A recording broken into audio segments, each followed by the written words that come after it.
Après les récents événements tragiques en matière de terrorisme, on va s'intéresser justement aux moyens que met en place l'Union européenne. Et pour cela, j'accueille aujourd'hui Tove Ernst. Bonjour. Oui, bonjour. Vous êtes porte-parole à la Commission européenne en charge des affaires intérieures. En quoi la Commission européenne agit pour lutter contre le terrorisme ? J'imagine que c'est un énorme combat, bien sûr. En effet, la sécurité, premièrement, c'est effectivement une responsabilité qui incombe aux États membres.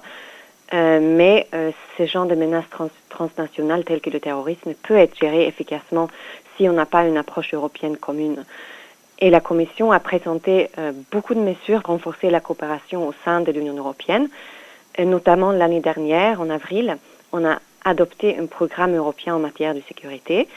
Ce programme contient un nombre de grandes mesures, des politiques qu'on propose pour la période 2015-2020 pour permettre à l'Europe de contrer efficacement la menace terroriste et d'autres menaces de sécurité aussi. On a vu un progrès considérable depuis son adoption.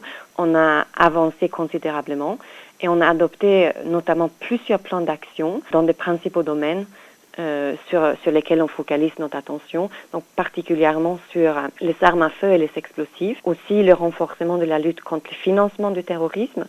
Dans ce domaine, on a proposé une directive qui vise à lutter contre le terrorisme et renforcer la répression des infractions qui sont liées, comme par exemple le déplacement dans le but de commettre des actes terroristes, aussi bien à l'extérieur de l'Union et à l'intérieur de l'Union. On vise aussi le financement et aussi des aides qui sont apportées aux personnes qui commettent des actes terroristes, notamment le fait de les héberger, les transporter ou les soutenir matériellement.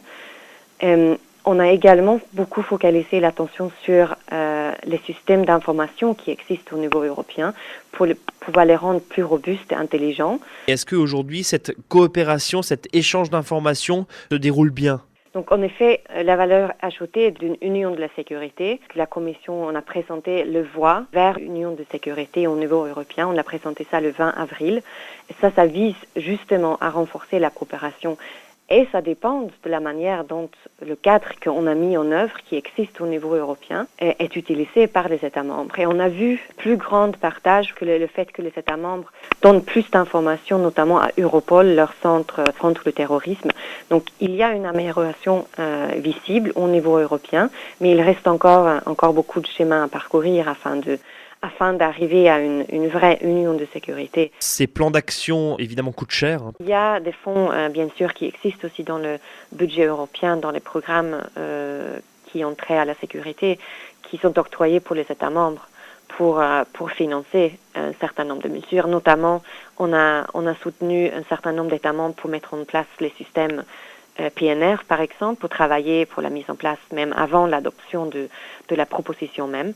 Donc il y a un budget bien sûr qui est alloué aussi pour ça, pour mener des projets, pour coopérer, pour soutenir les mesures et les politiques qu'on présente. Merci Tove Ernst. En tout cas, on a compris un petit peu mieux comment fonctionnait effectivement cette lutte contre le terrorisme à l'échelle européenne, bien sûr, et on a bien compris que la coopération entre les pays membres était une priorité. C'est ce qui permettait, en tout cas, de peut-être un jour gagner cette guerre. Je le rappelle, vous êtes porte-parole à la Commission européenne en charge des affaires intérieures.